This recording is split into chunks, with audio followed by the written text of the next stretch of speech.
You like the smoky peaty whiskeys?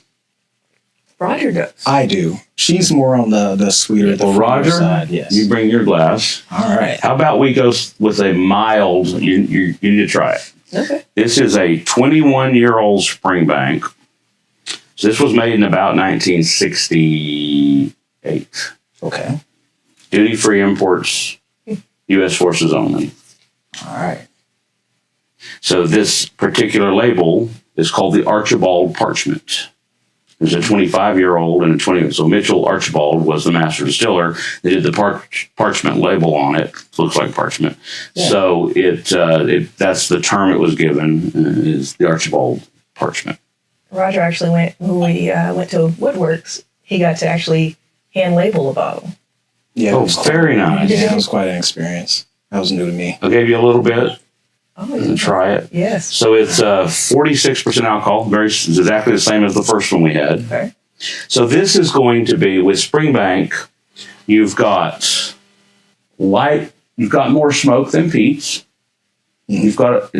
It's right on the ocean, so you've got a lot of sea salt. That's what I'm getting. That's going to come into that. I was like, so it's going to take away some of that. There's not a lot of peat there. There's a little bit. It's going to take that away. This is finished. This spent its entire 21 years in an Oloroso sherry cask. So that's also going to cut the smoke and the peat back a little bit. Definitely smoking. As we're going to taste this, what is the proper way to drink? Here's my way. Okay. All right. So first thing you want to do is look at the whiskey. So color. I'm going to say this is mahogany. It's a real deep, rich color. It has legs like a wine as it comes down the glass. If it comes down thick and slow and in legs, windows, then you know it's going to be kind of viscous on your tongue. It's thicker. 46% and above, you're probably going to see that every time. Gotcha. Then we're going to nose it. This is kind of fun. I'm going to show you a couple of tricks here. We're just going to stick our nose in the glass. You hear the people wafting. Stick your nose in the glass. Okay. Are you right-handed or left-handed? I'm left-handed. You're left-handed? Left. You're left-handed. Mm-hmm. I'm right-handed. All right. You're going to get the opposite way. I want you to close your left nair and smell the whiskey just with one. We have two. What do you smell? And this is alcohol burn. Mm-hmm. Mm-hmm. I got all the aromas. Okay. Because I'm right-handed, opposite brain. Right now, you go the other way. Now I'm going to get the alcohol burn, and you're going to get flavors. And it's weird. And now, when we put them together, you can recognize both. I got a burn on one side from the alcohol, and I've got all the flavors and aromas on the other when you put your nose back in the glass. So just a trick. Our olfactory system has two parts, and unless you have something deviated up there, you're going to get two different smells each time. That's amazing. What I like to do is I want to smell the whiskey, and then I want to go right to my palate, take a little drink, swish it around, swallow it. Then I go back and do it again. First time, because we've been drinking something light and fruity, this is going to be a little smokier, saltier, heavier. Just rinse the other one out of your mouth. Yeah.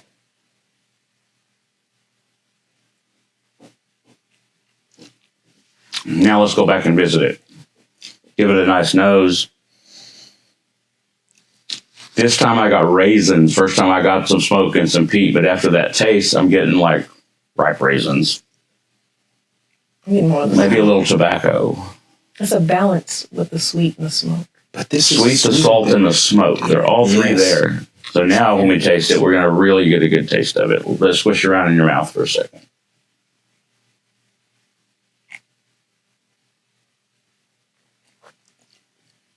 This actually has more salt in it than that. You remember the Jefferson's Oceans bourbon that they aged it. So yeah, it's on a boat, right? Yeah. So this spends 3 years in a cask, typically right at sea level. Okay. So it's breathing salt air in and out for its entire time. You're going to find a lot of distilleries that do that. Some of them make their whiskey there and they go inland to store them. Some make their whiskey right on the ocean and it lives there in the dunnage. And that is the way. Typically, Springbank's always got, in my opinion, a little saltiness to it. I get the same thing with Lafroigs and Ardbegs and Lagavulin. I get a little saltiness.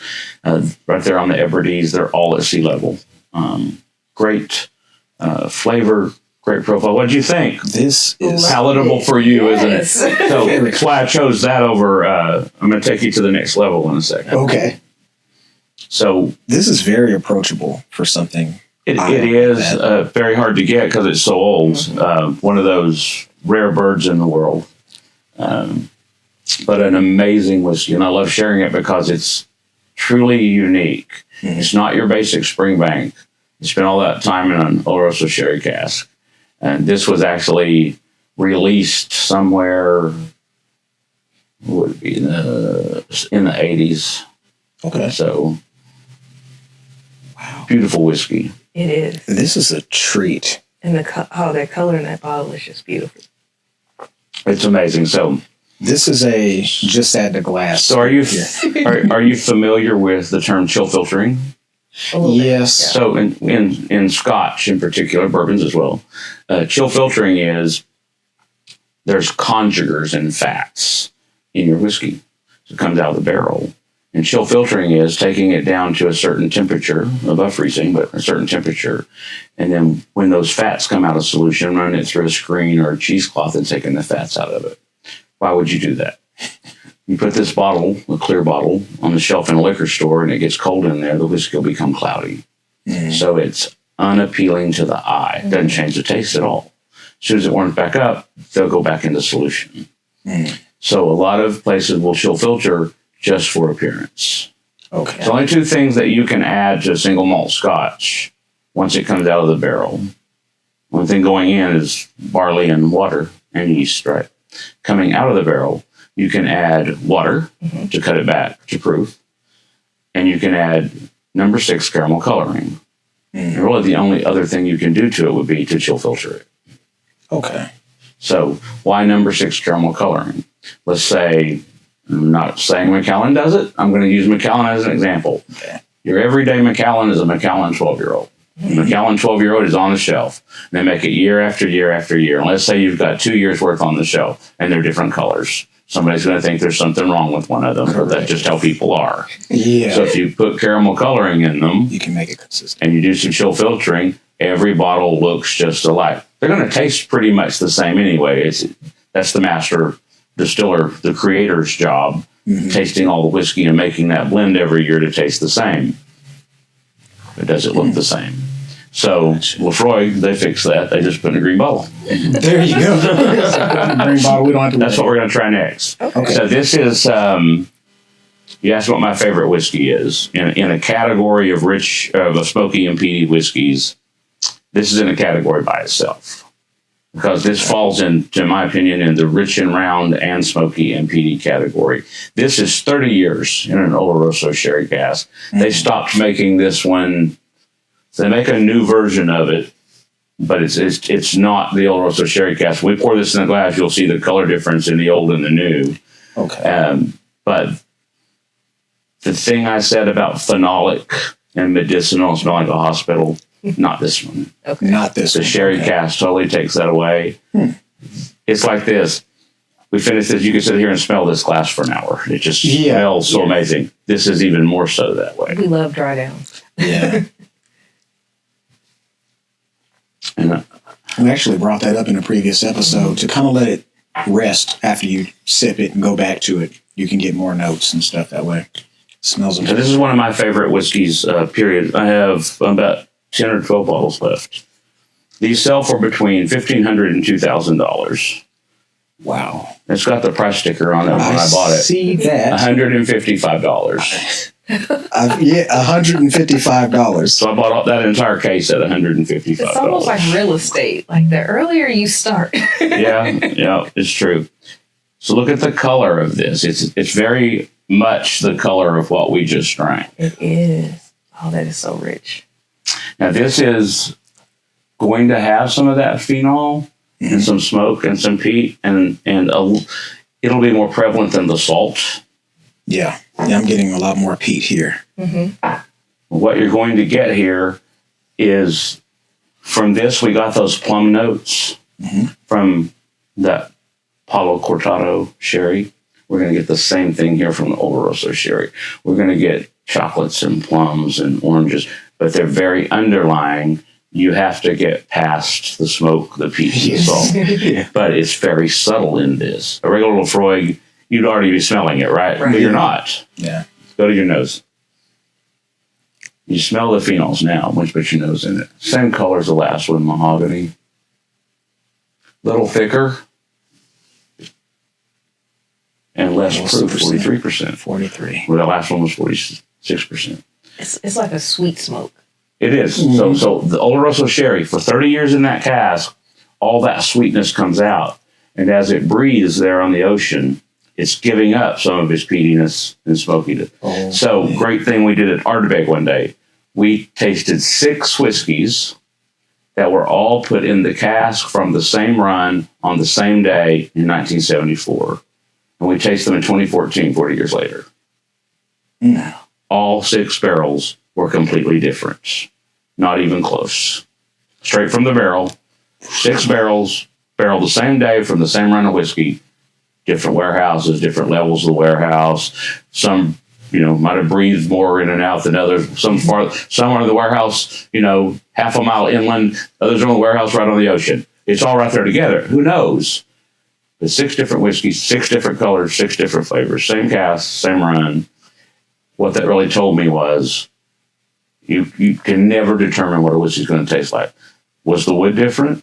We know they use the same water. We know they use the same barley. We know they made it the same day from the same vat, just poured it in 6 different barrels. That's what the whole class was about, teaching us that you can't say it's going to taste the same just because it came off the same run on the same day, put in the same barrels, same kind of barrels. So very interesting theory. But Oloroso typically imparts all those flavors that we talked about. Let's try it.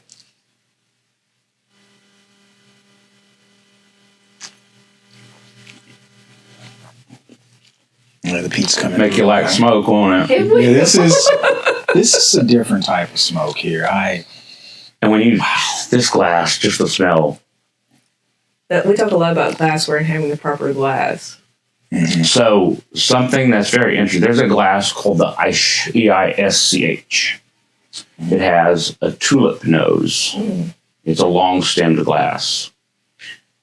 You can take a Glencairn glass, a wine copita, and the Eisch glass.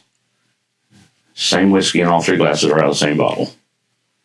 And you smell the Glencairn glass, which has got a small bowl and a small nose. Go to the wine copita, you get more flavors. You go to the Eisch glass, it's like you're not even smelling the same whiskey. But they all 3 taste exactly the same. It's the same whiskey. The shape of the glass brings the aromas closer to your nose the way it's shaped. There's actually one sitting right over there. Okay, So it's on that right by that Thomas Handy. That's an Eisch glass. Grab it if you like. Oh, okay. This We'll look one? at it. Let everyone see it. Okay. So it has a bigger bowl and a smaller tulip on the top. Oh, yes, I see it. I see it. Side by side.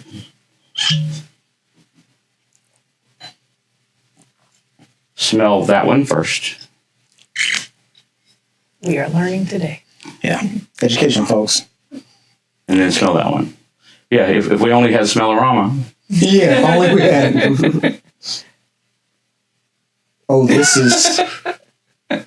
there's. Okay. So for nosing, it's the perfect glass for nosing. It tastes no different. This is wild. How does it? Glassware matters. Trust me on this. Man, this proves it. So an amazing difference. So I use that glass particularly for nosing older whiskeys because I want to see what the variances are. And you can really get, we talked about plums. Yeah, that might be best case scenario. This almost takes the smoke completely out of it. We are, yes. You can really smell, now I can smell vanilla. Yeah, you can get the vanilla on I your can hazy smell fruits. almost a lavender. That's awesome. And certainly smell the dark fruits now. Wow, I gotta go back. Totally different. I gotta go back And and people smell probably this. think we're crazy when we talk about the different glassware. It truly makes a difference, not necessarily ever in tasting, Right. but certainly every time in nosing. The Glencairn is my standard every day bourbon, scotch, whatever.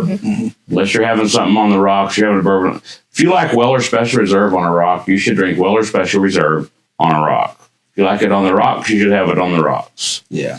But anytime you're meeting a whiskey for the first time, you should have it neat.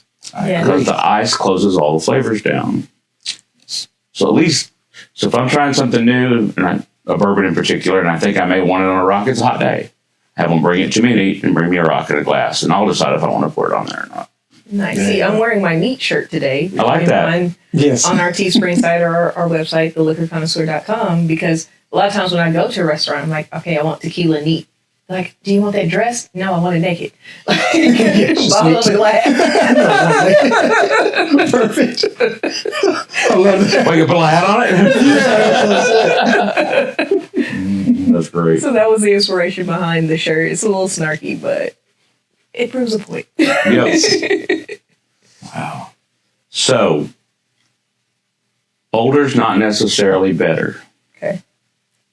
Older sometimes is gentler and kinder. When you're with these big, strong, bold, smoky, peaty, phenolic style of whiskeys. This is by far, I can tell you some bottles that I'll never sell in my life, and that'll be those right there. Because that is one of my sitting around a campfire, sitting on the back patio with a cigar. This will go with any cigar you want to put it with. You don't even have to think about it.